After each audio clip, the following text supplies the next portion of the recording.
I was the kid who got off the bus a stop early to go into the butcher shop and pick up cold cuts and sliced turkey and bologna and meat to cook at home and charge it to my mother's account. My mother likes to tell the story of the time where I ordered 2 lamb chops, went home, grilled them, ate them. She marched into the butcher the next day and she said to them, "If you ever sell that boy lamb chops and don't send enough home for me, I'm not paying the bills anymore." So that was the last time that happened. We started Grow and Behold 5 years ago, and now we are shipping meat nationwide to all 50 states. We're supporting Masbia by donating food to them 2 to 3 times a year.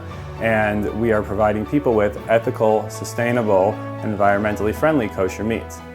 We donate a lot of product to them for what they send home to people. So people can come and pick up packages of food and they can go home and they can prepare healthy, satisfying meat for their families. People who certainly, many of these people can't afford meat at all, let alone the kind of meat that we're making. So we're really honored to be involved with them.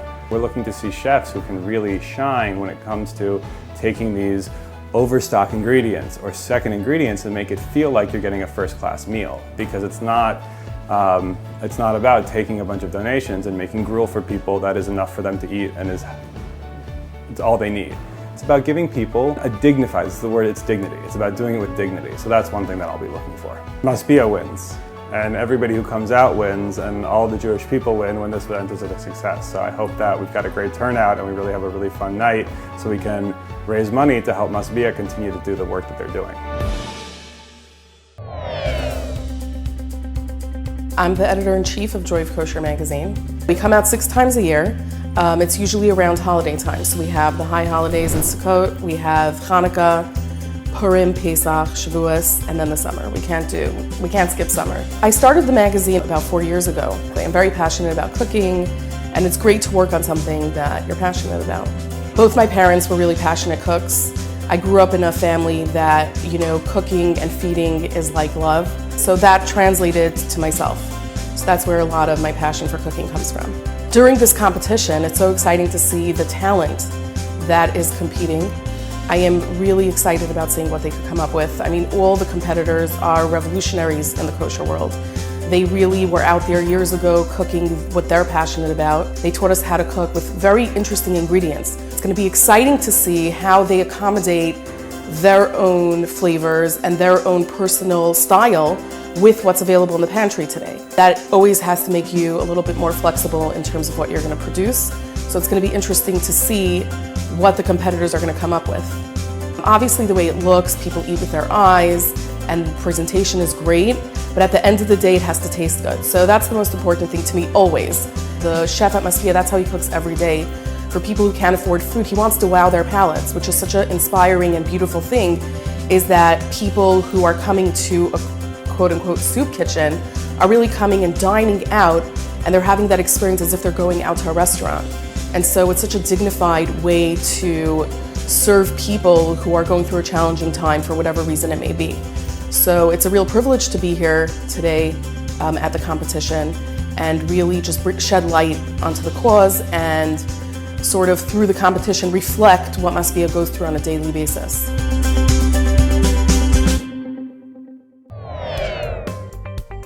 I always loved food and cooking, and I come by it very naturally because both of my parents were amazing cooks. I went to journalism school and focused on all sorts of general interest journalism, and at a certain point I was talking to my mother over food that we were cooking, and she said, "You're never more animated than when you're talking about food. Aren't there food journalists?" And this light bulb went off.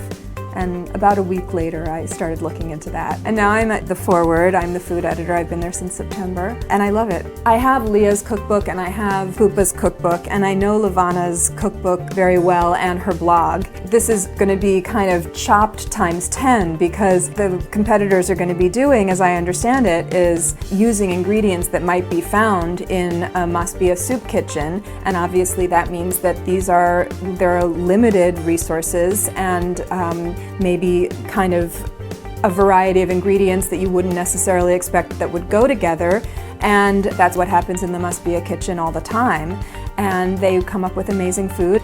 I'm going to want to be wowed. First of all, it's going to have to taste great, and be beautiful, and I want to see a really creative use of the ingredients, and I expect that I will.